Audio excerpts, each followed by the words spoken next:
5 o'clock. Maria's on her way. Okay. But it's 5, so I'm going to go ahead and start. Ready?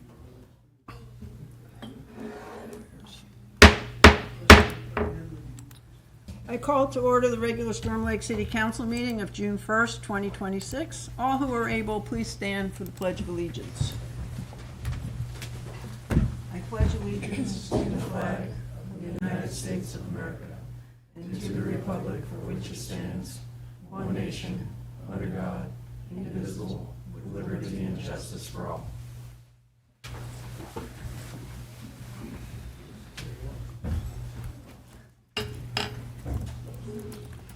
Council, are there any changes to the agenda? Okay. Hearing none, then I will entertain a motion to approve the agenda as is. So moved. Moved by Councilperson Martinez. Is there a second? Second. Second by Councilperson Rickliff. All in favor signify by saying aye. Aye. All opposed, same sign. The agenda is set.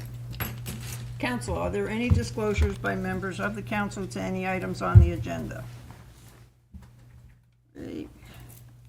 Hearing none, we will move to hearing the public. Do we have anyone here who would like to address the council on a non-agenda item? If so, please step up to the podium.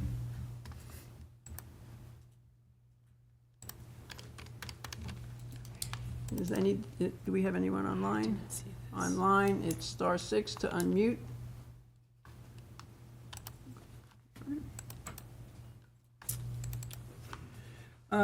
So next is announcements. I have one announcement. I would just like to encourage everyone to bring their kids and all families to the 4th Annual Kids Fest for an afternoon of fun and games and educational activities.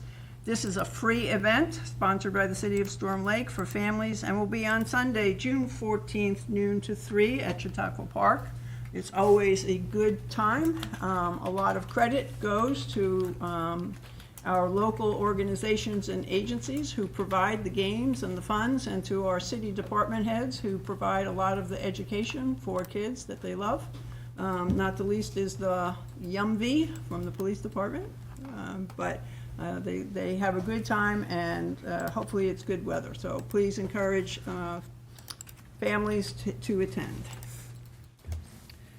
Council, are there any questions or comments on the consent agenda?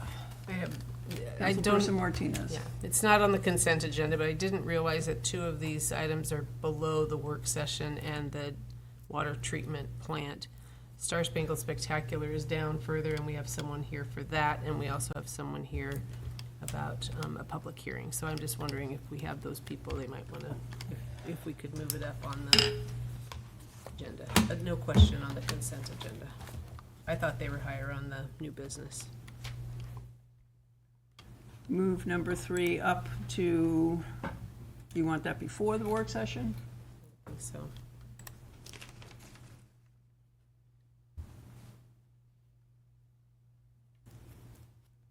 And the, what was the other one? The other one, I think, is the St. Mary's public hearing is further down. There's the one for that one. I don't know that either one of those will take as long as the other items. It's like this number 9. 9. Okay. Sorry, I didn't catch that earlier. Okay, so we will start off then with what is number 3, the Star-Spangled Spectacular Events request, and then we will go to what is listed as number 9, for which is actually fixing a date for the public hearing. Okay, so any other changes to the agenda, Council? Okay, with that, I would entertain a motion to accept the agenda as amended at the request of Councilperson Martinez. I so move. Moved by Councilperson Piercy. Is there a second? Second. Second by Councilperson Martinez. All in favor of the motion to approve it, the consent agenda, sorry, and I guess I did both of them at the same time. Oh, well, can you deal with that, Marie? Okay. Just say aye. Aye. All opposed? All right. Okay, so we will start with the agenda with the adjustments. So Chief Cole. Good evening, Mayor and Council. What you have in front of you is the consideration for the Star-Spangled Spectacular request, which is pretty much the same as prior years. We do have a representative here if you have any questions about it. Council, are there any questions or comments?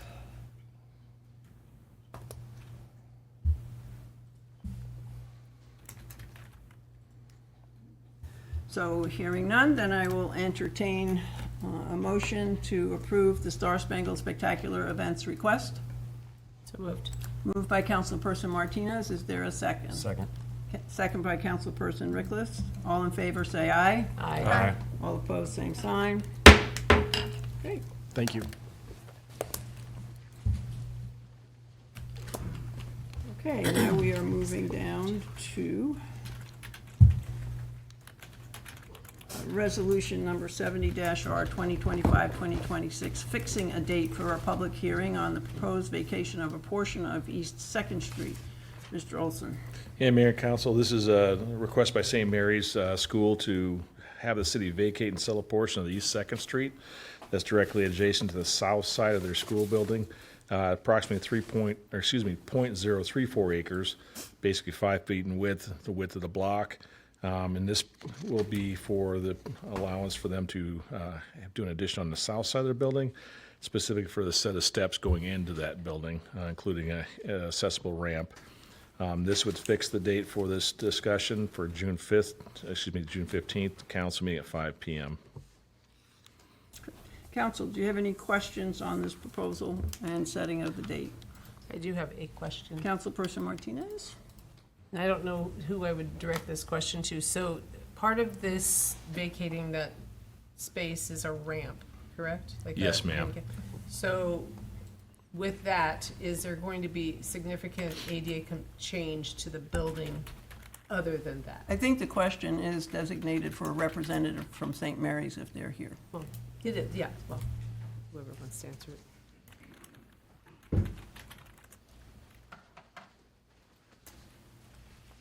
Honorable Mayor and Councilman, my name is Dan Gaffney, I'm Director of Operations. Yes, it would substantially bring up the code of the ramp for the ADA accessibility. It would also allow more room for bottleneck of people there during events, concerts, games, and things like that. And it's also in line with our, what would now be about an 8-year plan to hopefully add an addition to the west of that. This will help seed that. Will there be an elevator ever built to? In the new addition, there is an elevator added, yes. The part of this No. plan? No, not part of this plan. Okay, thank you. Any other questions? Thank you, Mr. Gaffney. Okay. So hearing no other questions, then I would entertain a motion to adopt the resolution fixing the date for a public hearing for the June 15th, 2026 City Council meeting. And again, this is resolution number 70-R 2025-2026, setting that public hearing on the proposed vacation of a portion of East Second Street.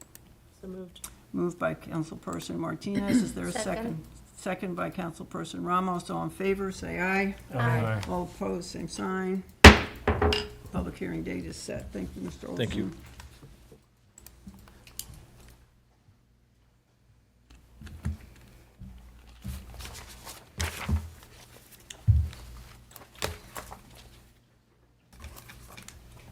Okay, now council, to follow the agenda, we go back up to the top. Oh, that was a resolution, sorry, that was a roll call vote. Councilperson Ramos. Aye. Councilperson Martinez. Aye. Councilperson Rick. Aye. Councilperson Piercy. Aye. It still passes. Okay. Okay, so at this point, for those who are here, the council will go into a work session. A work session is an opportunity for members of the council to have discussion on a topic, and it is only for members of the council's comments and discussion. Council, this is for the water treatment plant. So I just wanted to remind you and set the stage. We have received, or we've considered 2 RFQs. One was by AE2S, which is out of Grand Forks, North Dakota, there's my New York coming in, sorry, in partnership with ISG, whose corporate office is in Mankota with an office in Storm Lake. Bolton and Mink is out of Mankato, Minnesota, with an office in Spencer. The proposal states that the primary for Bolton and Mink will be their Spencer team. The primary for the project presented by AE2S, AE2S would be the primary. Council, this is an opportunity for you to discuss. Each of you have submitted a draft matrix, and that matrix, when scored, was in favor of Bolton and Mink by a score by 29 points. So I will open this work session, giving council opportunity to share your impressions, pros and cons in this work session. The other option is to move to a motion to accept a proposal. So I'm opening it to the council.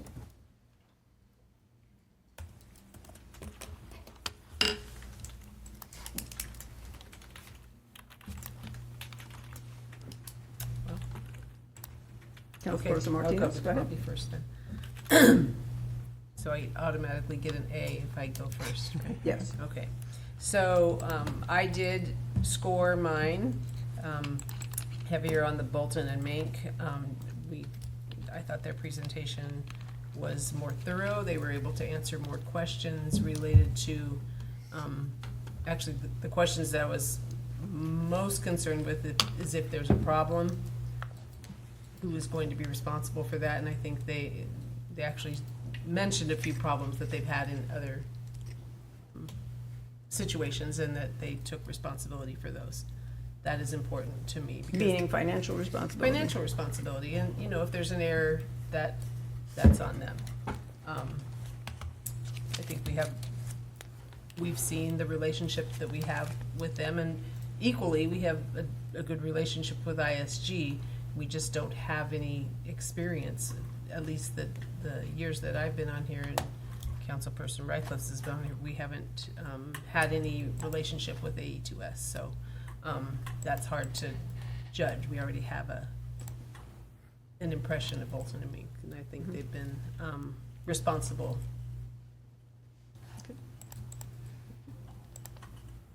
Other members of the council?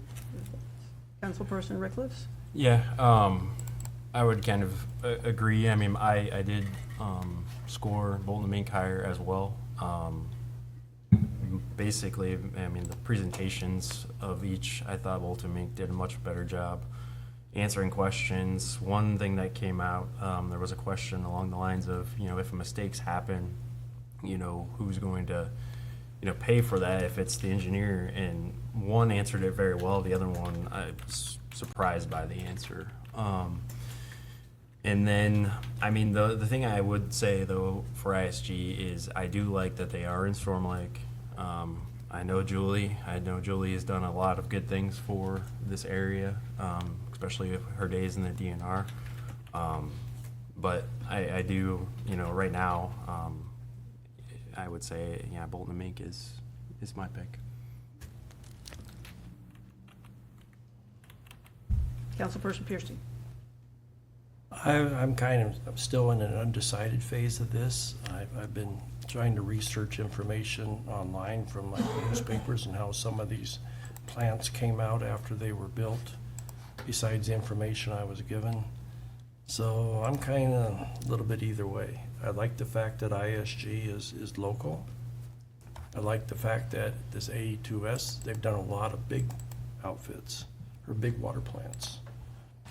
Bolton and Mink has a good track record with the smaller ones and medium-sized ones, so I was kind of, that's a hard decision. I spent a lot of time researching it, but I don't go a lot on the presentation thing. That's more like I still Well, remember from I mean, college. I would say it was an interview, Yeah. and each firm got asked multiple questions, most of them the same. And so with any interview, I would think that you're going by the presentation, the materials, the interview. You also got the results of the reference checks. Yep.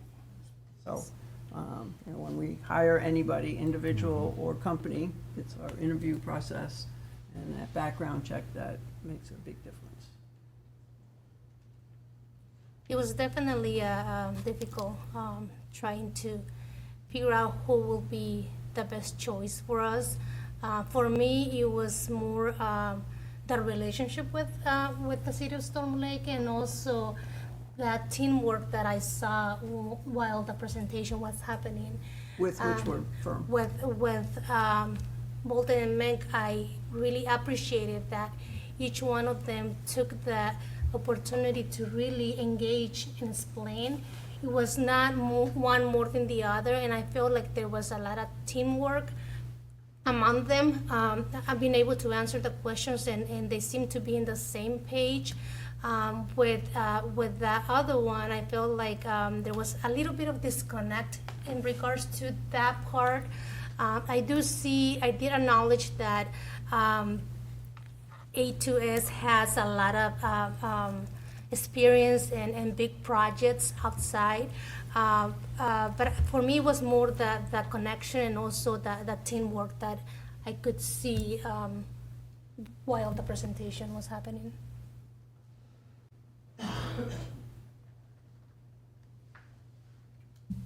I should also note that Councilperson Reiner is not here to add comments, but he did also put in his matrix.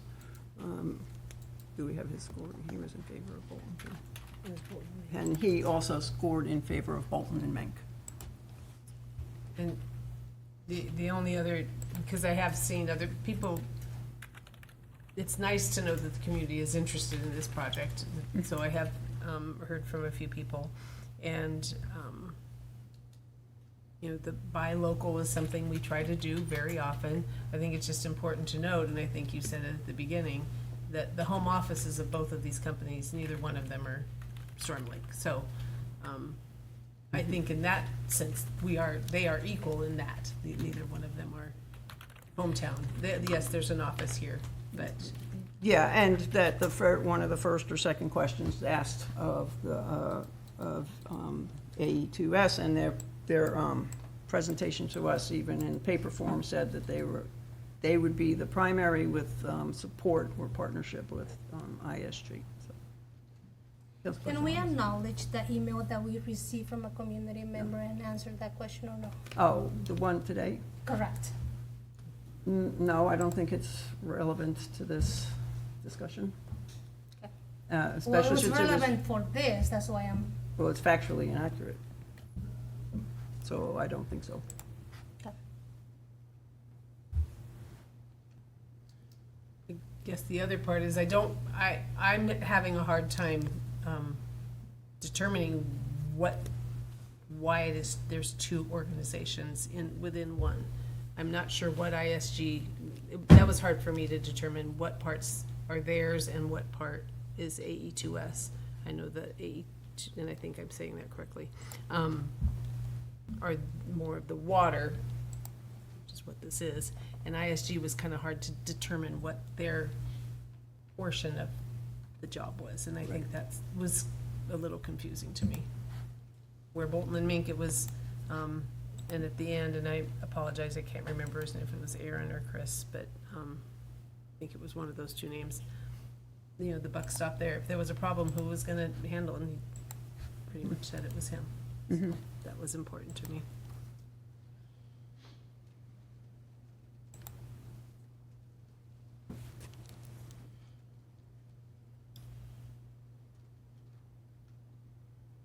Thoughts or comments?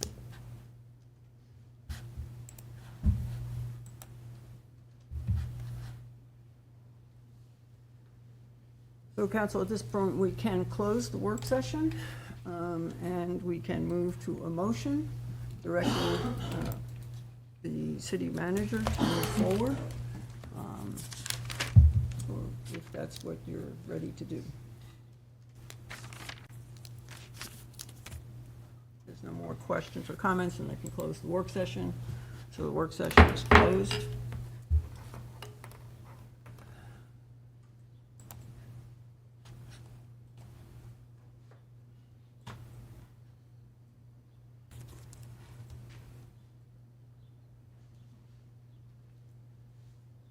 Okay, so next step would be to give direction to the city manager. And at this point, I would entertain a motion from the council, from someone on the council, to identify the firm with which you would like Ms. Navratil to start working. I'll just, say this. I mean, it's a difficult decision. I think both parties deserve this shot. I think both parties will do a good job. I just think that with the one single resource, we know who we go to. I motion that we move forward with Bolton and Mink. Motion made by Councilperson Rickliff to move forward with Bolton and Mink as the engineer for the water treatment plant project. Is there a second? 1 second. Second by Councilperson Ramos. This is a motion, right? So it's not roll call. Okay. All in favor, indicate by saying aye. Aye. All opposed? Okay, motion passes. We will move forward with the next stages with Bolton and Mink. Thank you to both firms for putting in your bid and for your interest in this project. It is a huge project and one that we're all taking very seriously. Hopefully you got that from the comments and consideration of the council. And so again, thank you to all who expressed interest.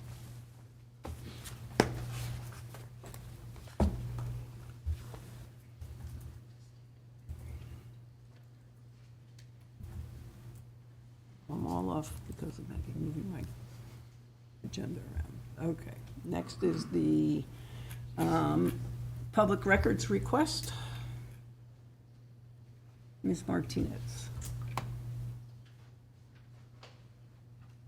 I have an issue with the TV, so it's not gonna slide with the agenda.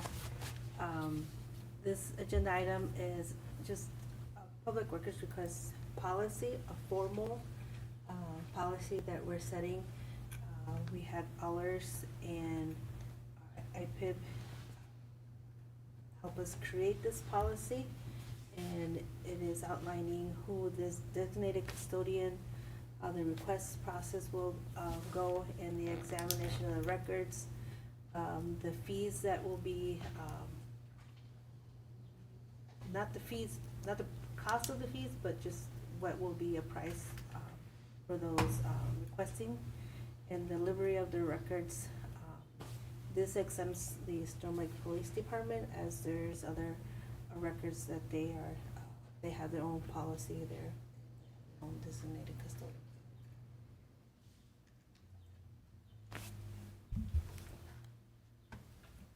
Okay, Council, are there any questions on the policy itself?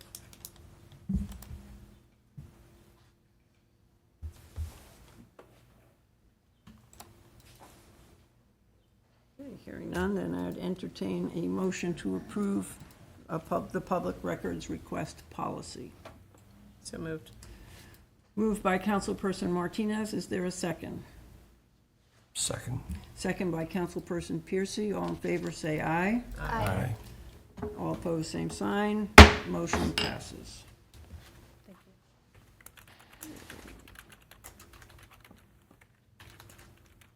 So next is a resolution number 69R 2025-2026 fee resolution FOIA request. Ms. Martinez. Honorable Mayor and Council, this is the FOIA request fee resolution, and these numbers were recommended by IPIB. We previously had comparisons with other cities, but these are the costs that the IPIB recommends for fee resolutions. And the other, for paper cost, and the other fees are more the actual costs of the service. Thank you. Council, questions on any of the fees?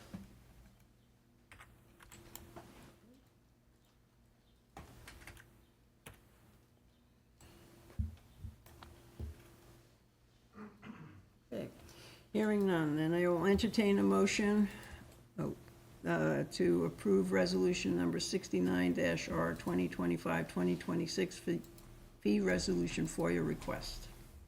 I so move. Moved by Councilperson Piercy. Is there a second? Second by Councilperson Rickliff. This is a roll call vote. Councilperson Ramos. Aye. Councilperson Martinez. Aye. Councilperson Rickliff. Aye. Councilperson Piercy. Aye. The resolution passes.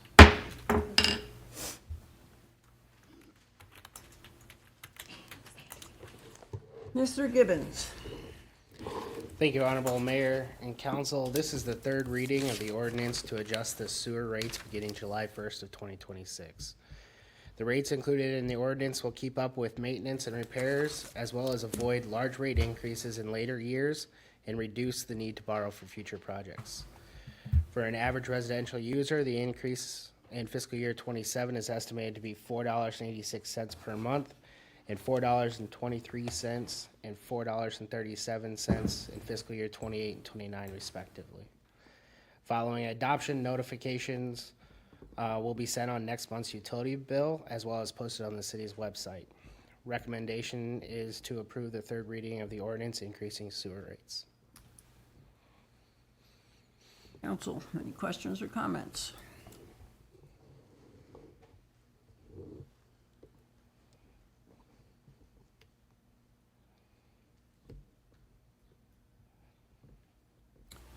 Okay, hearing none, then I would entertain a motion, gotta get up to the top again, to approve ordinance number 11-0-2025-2026, amending City Code Title 3, Chapter 3, Section 4, for the purpose of changing the sewer service rate, and this is the third and final reading. So moved. Is there a second? Second. Second by Councilmember. First by motion by Councilperson Rickliff, second by Councilperson Martinez. This is a roll call vote. Councilperson Ramos. Aye. Councilperson Martinez. Aye. Councilperson Rickliff. Aye. Councilperson Piercy. Aye. Resolution passes.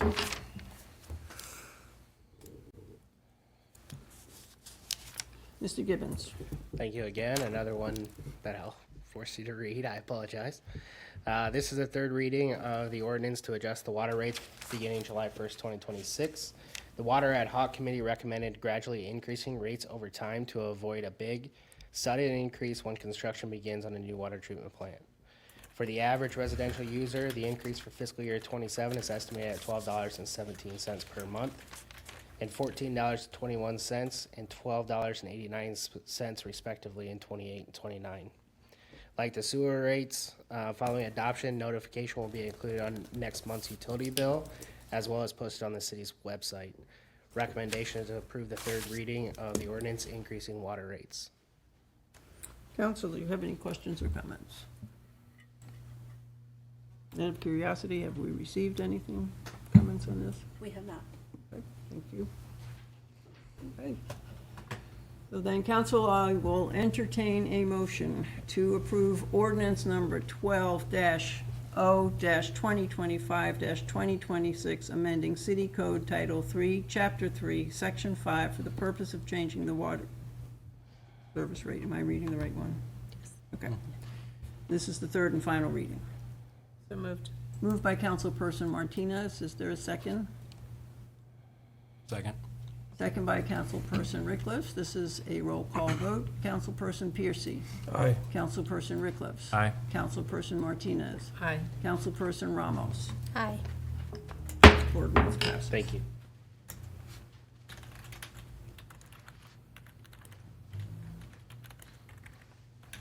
Mr. Darragon.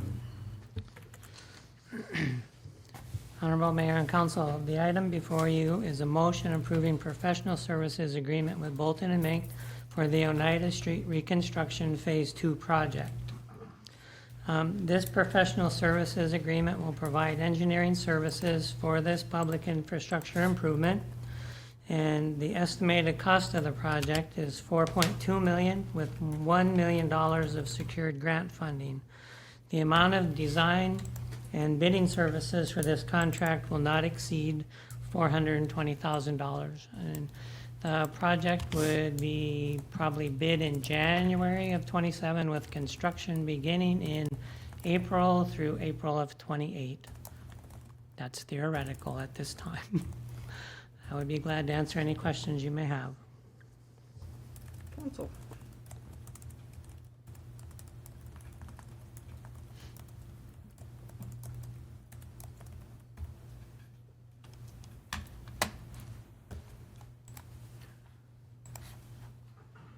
Hearing no questions or comments, then I would entertain a motion approving professional services agreement with Bolton and Mank for the Oneida Street Reconstruction Phase 2 project. So moved. Moved by Councilperson Ramos. Is there a second? Second. Second by Councilperson Martinez. All in favor, say aye. Aye. All opposed, same sign. Motion passes. Thank you. Thank you.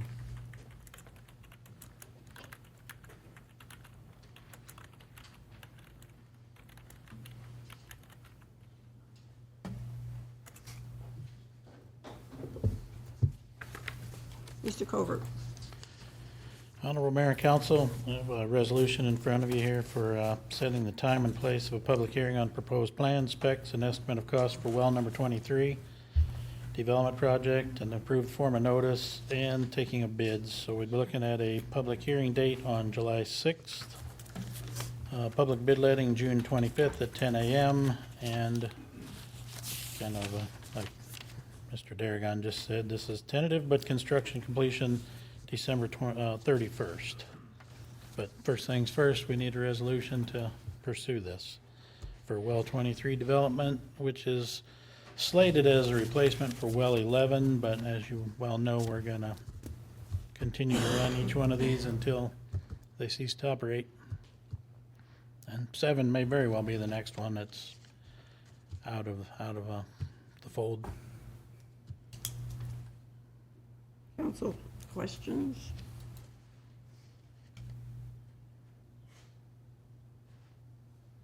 Okay. Hearing none, then I will entertain a motion to approve resolution number 71-R-2025-2026, setting the time and place of public hearing on the proposed plans, specifications, and the estimate of cost for the well number 23 development project, approving the form of notice and taking of bids. I so move. Moved by Councilperson Piercy, Second. second by Councilperson Rickliffs. This is a roll call vote. Councilperson Ramos. Aye. Councilperson Martinez. Aye. Councilperson Rickliffs. Aye. Councilperson Piercy. Aye. Resolution passes. Thank you. Thank you.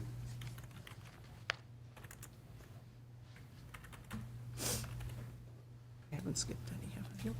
Okay.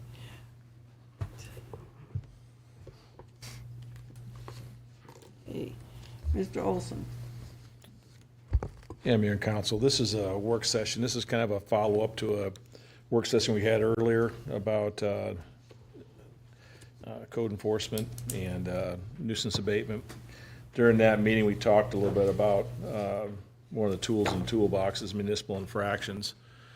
And currently, our fees for the first offense is $75, $125 for the second, and $200 for the third offense. And as we discussed, we're really, really low compared to communities around us in Northwest Iowa. And the whole purpose of municipal infractions is to be a deterrent. And being that they're so low, we've kind of lost our deterrent factor, so to speak. So we reviewed kind of what other communities in our area utilize for their municipal infractions and kind of came up with something as a proposal for the council to consider. That being $500 for the first offense, $750 for the second, and $1,000 for the third offense. And I guess it's important to know that we don't lead with municipal infractions when we have an issue with somebody. Our whole goal is to work with people, educate them why it's a problem, and then try to solve that problem and not have it reoccur later on. So we're not going to, at least the way we operate, we don't start off by your first contact was a $500 fine. That's not how we go. If we personally, I think we've kind of failed if we go to the court systems. We hopefully have cleared it up before we get that far. But that being said, this is an important tool in the tool chest here. If we don't really have something as the deterrent that, you know, if we don't get this done, we know we talk and talk and talk, and eventually if you're not really complying with us, we have to have some other means of gaining compliance. So also, we had the attorney come up with a proposed ordinance amending this. I guess it's important to note that we're amending two specific chapters here, 510 and 81. So this wouldn't be across the board. So this wouldn't, for example, affect our municipal infractions for not paying for your rental registration fees. That'll stay the same. So there's other things that this won't apply to. It's just these two very specific sections. And one thing I guess I was going to have the council to consider is if we use a broad brush and do 510 and 81, the two chapters under consideration, there are some items in there that this may be a bit egregious. You know, so if somebody has long grass, we warn them, we'll send them a $500 fine for long grass. Seems a bit excessive, at least from our perspective. And we're just looking for the council's guidance on what your thoughts are on some of those more minor occurrences, as opposed to some of the ones that are more, would seem to help us out as far as getting compliance. So, you know, grass, weeds, vines, limbs less than 8 foot above a sidewalk, cars on grass. So I just don't know what, we're looking for some guidance from the council of whether you want to just write the ordinance that covers those two chapters completely, or should we kind of pull some of those items out that may be excessive to start off with a $500 fine, leave that at what we're currently at with the 75, 125, and 200. Or if we want to leave it as is, completely not change up to the higher fee rates. So we're just kind of looking for some input from the council and guidance. And if that's, you know, we already have an ordinance written up, but obviously we can amend that based on the council's position on those items. Council thoughts? Councilperson Rickles.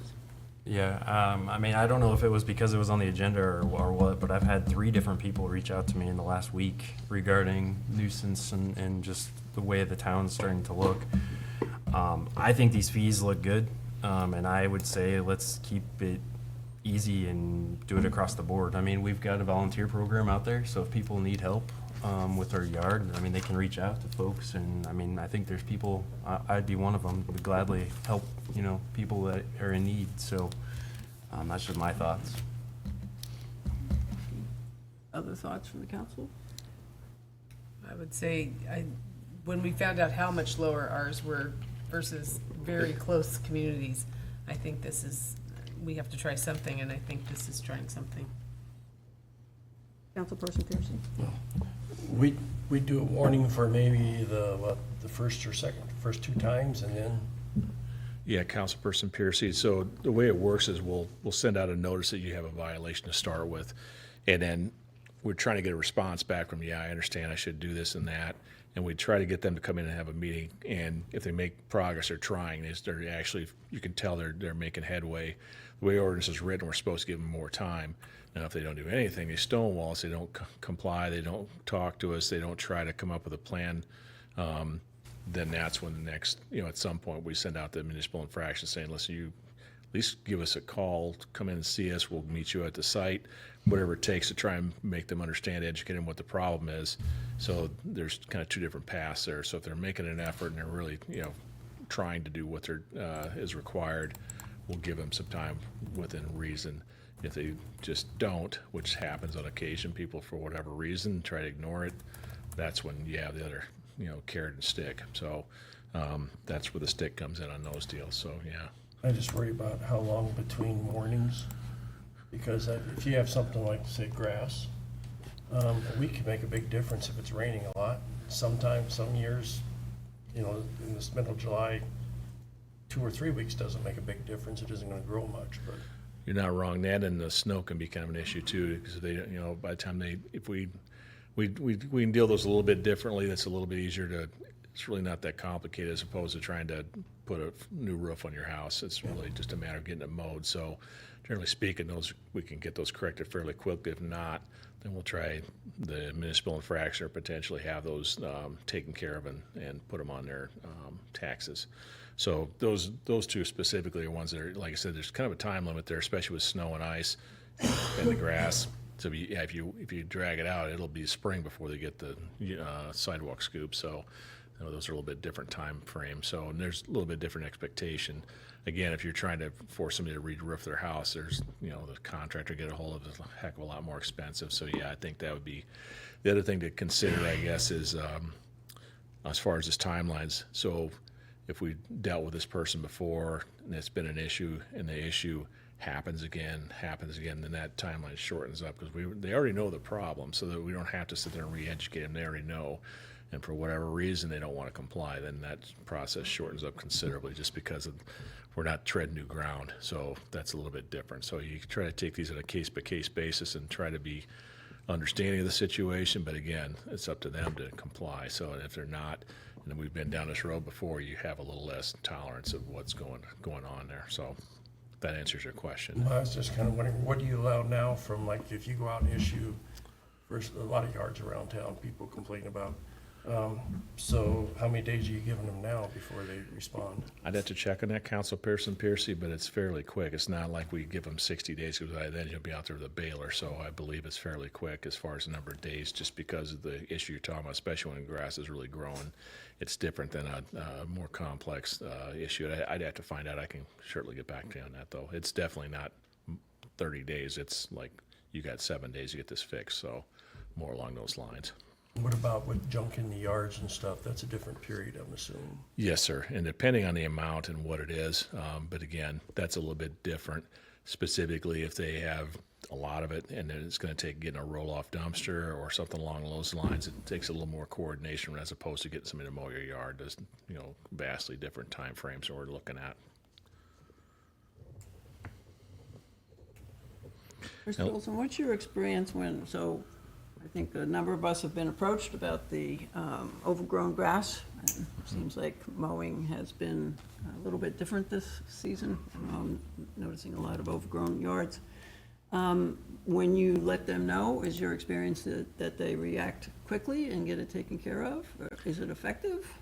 For the most part, I think there's going to be some depending. We had one case, for example, was the person was in the nursing home and the person's deceased now, so then that's a whole different matter. Now you're trying to deal with the estate and all those things. It's a little more complicated, but on that one, we were trying to get a hold of somebody, but somebody did come in on their own volition, take care of it, so that helped a little bit. So depending on some of those types of issues can complicate things. So if there's elderly person, again, trying to get them set up with somebody that can't physically do it themselves or they can't afford to do it, trying to get somebody to help them out or along those lines. But typically, they've been gone for a week or two on vacation. They come back, and when the grass is growing, 2 weeks is a long time without mowing. So depends. So as far as that, I don't know if you see the recidivism as you do on some of the other violations we have. Some of it's based on the person we're dealing with. Like I said, if somebody owns their property, but they live in a nursing home, then it makes it a little more complicated. So Sure. depending, but typically once we get a no hold of them, it gets taken care of, except for some of the more unique ones. So I have a question. So when we send these notices, do we include information regarding the programs that we have available? Let's say maybe it's an older person or someone that is sick that is not able to do that. How will they know that they can call us and we will help? We have volunteers that we can assist with that. Are we doing that right now? I just happened to assist an older lady that interpreted, a letter that she received. And it didn't seem like there was any information regarding, the programs that we have available that could assist with that. Maybe that's something that, we can do. I think it's something we can do. Typically when we send out a notice, particularly when there's multiple things on the property that you get fixed, it might be long grass, and maybe there's some junk that needs to be picked up.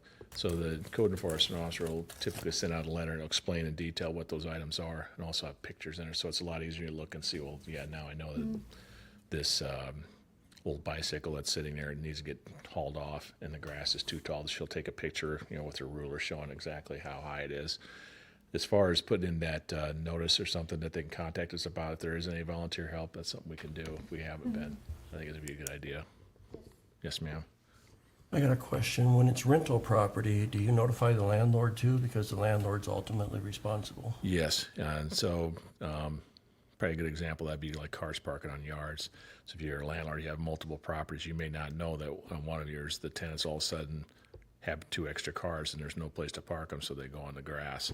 So typically on those, they have a door tag that they notify them that you can't have the car parked here, but the ultimately it's the owner's responsibility to take care of it. So if the tenant's not doing it, we go to the landlord. He's got to take care of it eventually. So if they don't do it right away, then we go right to the landlord and have them take care of it. So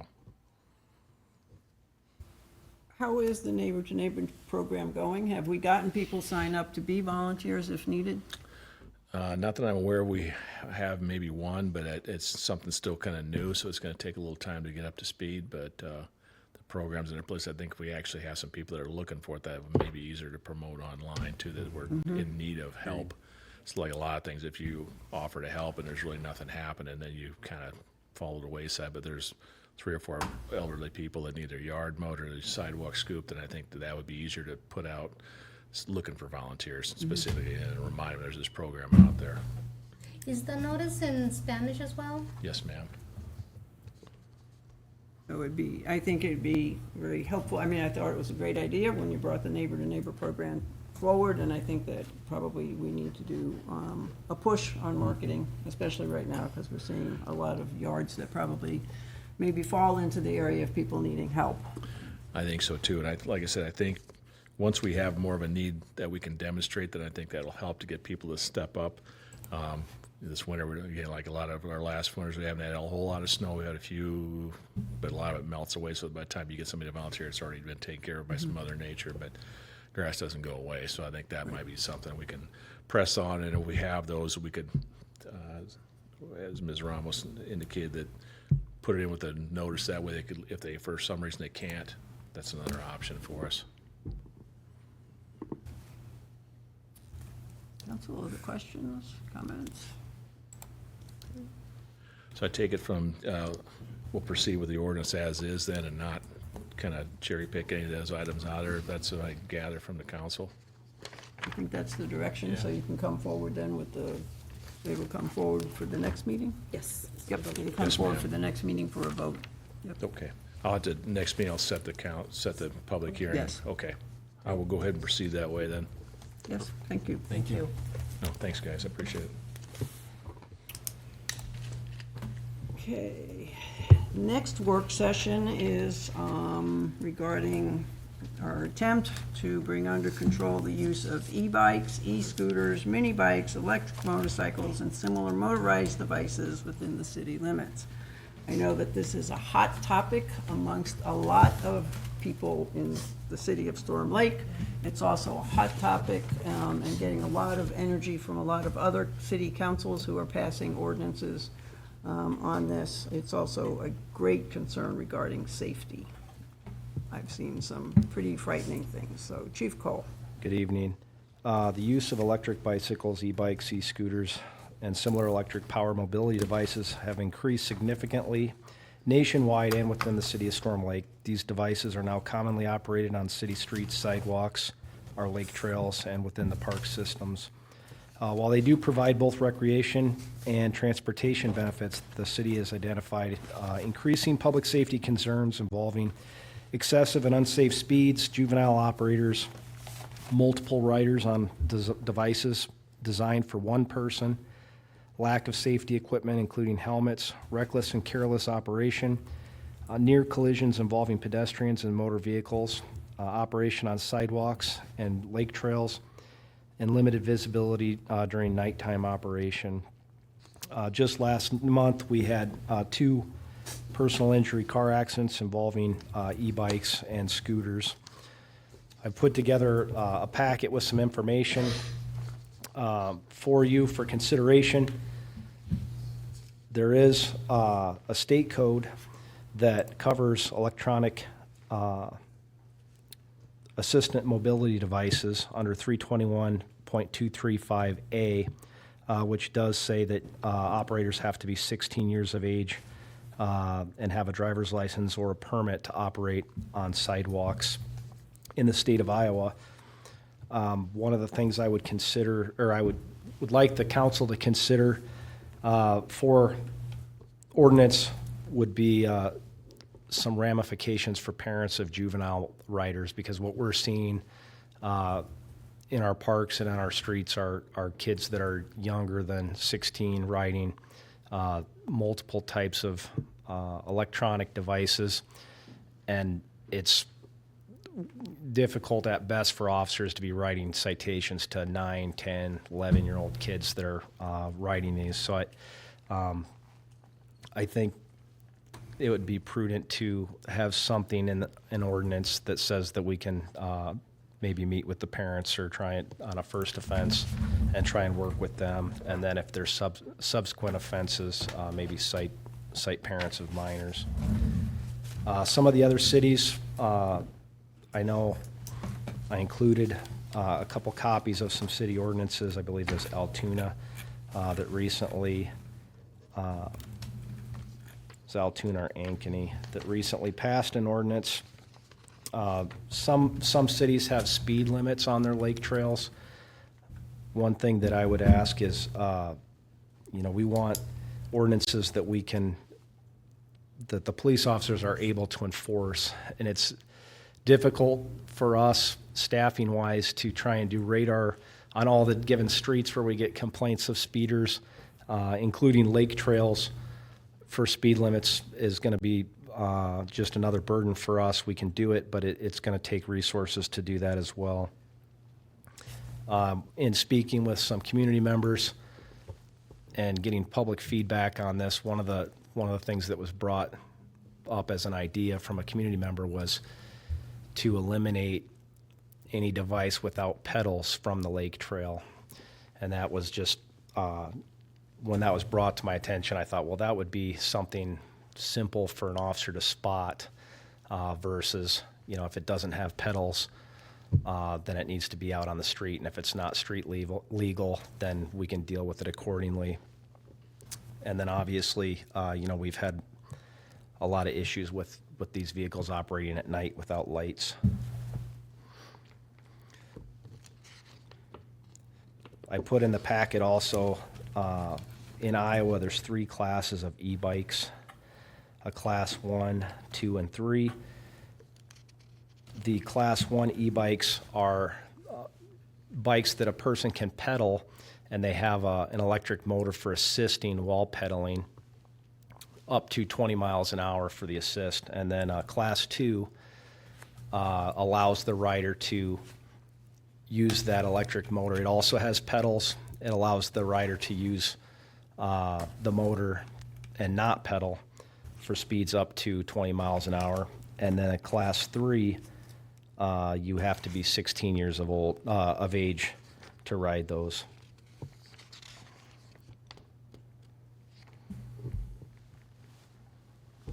Council, questions, comments? Where do we start? Where do we start? I guess it's challenging because, I still see little kids out and about, and, how do we manage that? Because, even without e-bikes, you see them, especially during the summer, late in the day, through the whole day, out, and about without parents or without an adult. Now, to add to that, they are riding a scooter or an e-bike. Mm-hmm. Is a hard one. And also,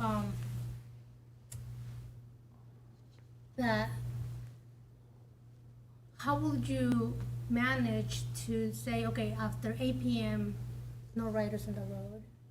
Maybe that will be easier to manage. I think, and we're looking for council feedback on all this, but I think minimum age requirements would be beneficial for us. And then, one thing another issue that was brought to our attention is if you look as you're out driving around and you see people on scooters and e-bikes, a lot of them are wearing headphones, like big headphones and earbuds. So possibly prohibiting the use of headphones or earbuds in both ears so that they can hear oncoming traffic.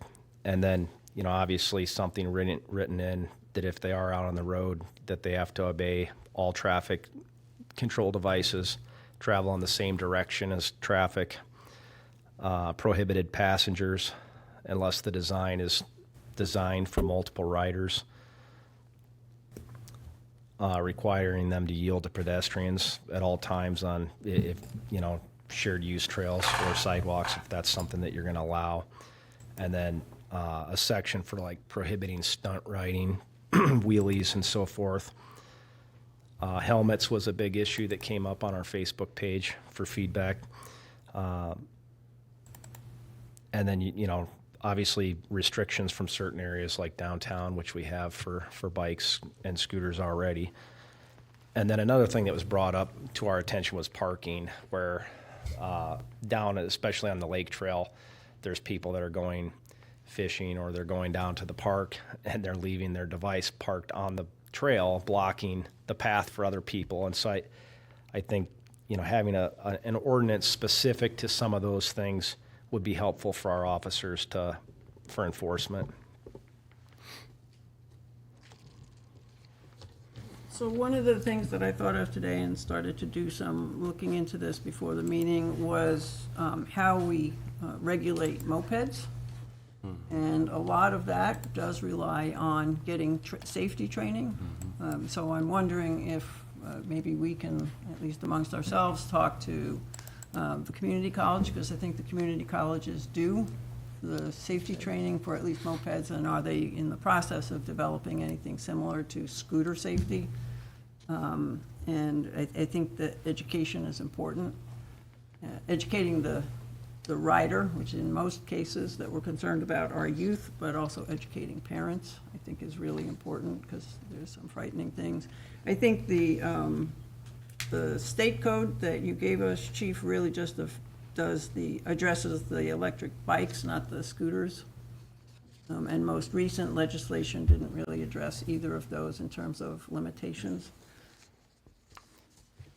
But I think we're bringing up good concerns, and I've been following the comments too on your Facebook post, and I think this is a big concern for people. I think I come from California and everybody wears a helmet. And I remember when they first did it, they thought no one would ever buy a Harley again, but let me tell you, they do. So I think it would be, I can't believe that we don't have a helmet law in Iowa. So I think if we could encourage that, that's a huge element of safety. For anybody under 18, I'd like everybody to have to do it, but if we can't do that, I think the people that I see riding them haphazardly are, I have a hard time with age, probably 14 to 16-year-olds. The 2 or 3 people on a scooter or a bike with the headphones is a problem.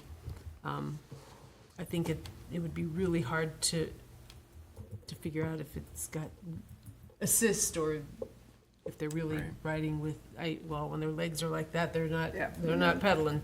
So, One of the other things that, I'm sorry, you may want to consider is some cities are prohibiting use on specific roadways where the speed limit is greater than 25. So, and I know one of our officers stopped somebody up on C-49, 3 young girls that were riding up there going to Walmart. And, I don't know how fast those particular scooters were going, but like traveling and we see them on Flint Drive on Highway 7 coming off of 8th Street from Vestal onto Milwaukee Avenue. There's a lot, that's where all the truck traffic's at. So they're difficult to see when they're jetting in and out of traffic. And so I think that might be something also. I know the snowmobile regulations are you can cross certain streets, but you can't travel on them, and maybe something like that would be prudent as well. Yeah, no, I think that would be good. I liked a lot of the ideas that you were throwing out. I think some of them are going to be hard to enforce, but in order for us to be able to enforce them, we have to get an ordinance with them in it. So I do think that we need to it's obvious, we need to make changes. I think education is a huge part. I think not just for the children, but the parents as well. And then I think, yeah, the parents should, be part of it. I mean, if they're gonna let their kids, they're gonna buy their kids this, electronic device, they should be part of the, process of disciplinary action that is required, so. I think I definitely seen both responsible and irresponsible.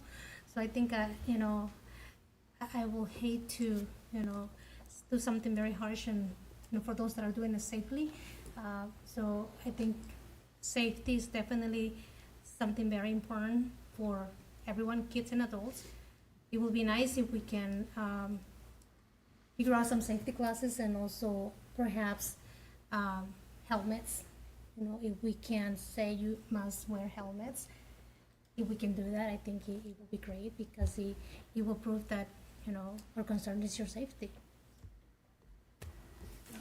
I think we're having I think it's August is the safety fair that Public Health is doing. I know they Got had some talked about helmets. getting some helmets delivered.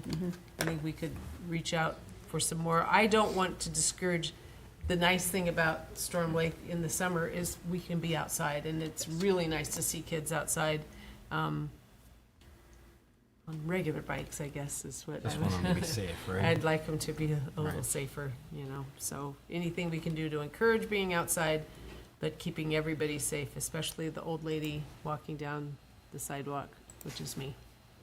So, because it's, So I think the mention of like these e-bikes, I don't know how fast the e-scooters go, but 20 miles an hour seems really fast to me to be on a trail where people are walking, where other children may be walking with their parents and scooting in and out on just as a pedestrian, and having, even cyclists, and being a former cyclist, I can tell you, if I were on a trail, I would not be going at my fastest speed. But most cyclists won't drive that fast when they're on the trail. To say that an e-bike can go 20 miles an hour on a trail that was never designed for motorized vehicles, where people are walking 2 and 3 abreast, and there's little kids and people of various mobility abilities, I think is a little fast to me. Although I can't judge it without seeing it. So maybe we need a demonstration of what a 20 mile per hour e-bike path looks like, as well as a scooter. Because I think it's important to look at that. I get stopped all the time on this issue. People saying, just last night I almost got hit twice. And I will say that while we're talking about kids, it's not just kids who are not obeying safety rules on these e-bikes. I have seen it and I've witnessed it. So I think we want everybody to enjoy our paths, our streets. We want people to be out, as Councilperson Martinez says, but I don't want to have a tragedy occur. And so I think being able to talk about it and get community input. So with that, Council, I don't think that one work session is going to be enough for this. I would like to suggest that our next work session We be rate them? held. We write them to test them. We ride them, yeah. I can't afford one, sorry. Well, unless I go to Walmart. But, yeah, so my suggestion is we have at times on hot topic issues gotten good community turnout. When we move the work session or public input session off-site, so I would like to be able to do that and get people to come and talk to us in an open forum. And did we look at a date for that? There's one immediate opportunity coming up. There'll be a council chat held at BVU in June, and certainly people can come and talk to us about it there, but I think to have another open forum, Specifically we for did them. with the animals a couple of years ago, would be helpful. Honorable Mayor and Council, we'd have to look at maybe a larger room than what we have here. The high school was the high spot school where is we the- had one really good turnout. I would prefer it not be inside. I think it needs to be outdoors where you can actually see what is happening. And is that not possible? Yeah, I think it needs to be on the lake trail, outside. Chautauqua Park, Back to maybe? Chautauqua, Chautauqua we could do that Park. again, yeah. Be You at can see our Chautauqua. new roof. You can see our new roof in the Chautauqua, hopefully. I mean, good thing you mentioned that it's just not just kids, because I mean, when was the last time I brought it up and I was talking about adults? Yes. That time. Yes. Exactly. Yeah. I remember when I was growing up, I wasn't a law-abiding citizen, and I remember having a moped, and the chief of police is the guy who did the moped training at the time, and he pulled me over because he knew I didn't take it. And I had to leave the moped behind and walk home. So I don't know if that's something, again, maybe we can try to force registration, and, that's how we can verify that they've taken the class. I don't know, but.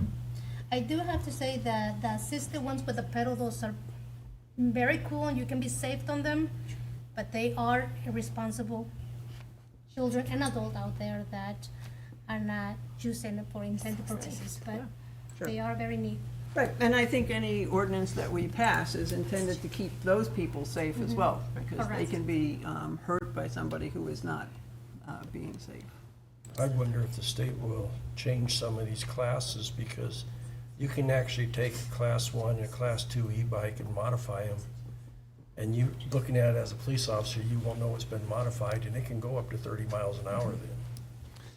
Yeah, I had a conversation with one of the bike shop owners the other day, and they said that a lot of these scooters people are buying online, and they're modifying them, and some of them will go up in the 50, 60 miles an hour.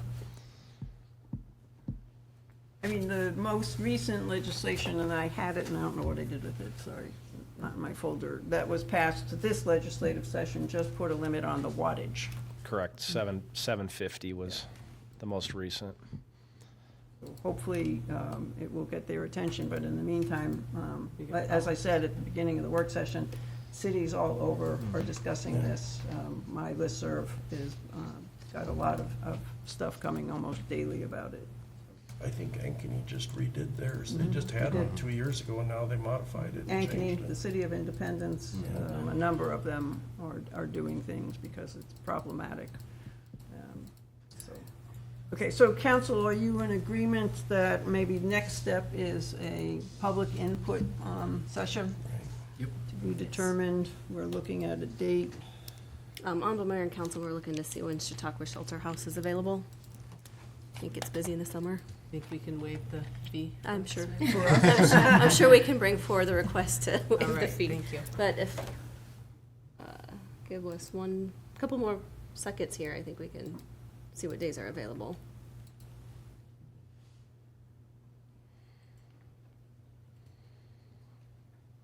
Honorable Mayor and we can do June 29th, which was a 5th Monday of the month.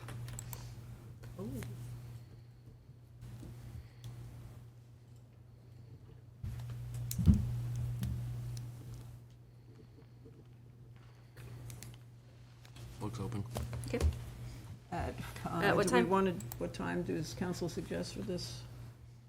After 5. Hmm? After 5.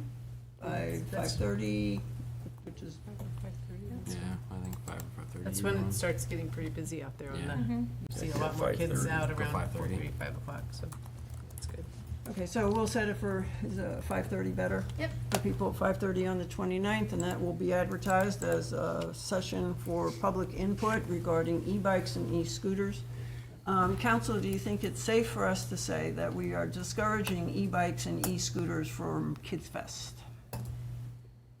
Discouraging them. From being there at Kids Fest? We Can we took do the that step and that? well, we took the step of not having dogs at Kids Fest. Yeah. I would I'm say. concerned about the same thing with bikes. It's an event, so it doesn't require, I don't think it requires an ordinance. We allow bicycles to ride there, so are you gonna just limit it to the Class 3 bike is not allowed? And Generally, during Kids Fest, we don't have bicycle traffic. Yeah, we do. On the sidewalks, we do. Yeah, we do. I mean, there's people that ride their bikes to the event. To the event, Yeah. yes. I mean, it's kind of hard to ride within because Yeah, it's pretty because tight, but People are on Maybe the can we have a sidewalks. designated parking area for that? So they're not riding on the event, in the event area. Thing to think about.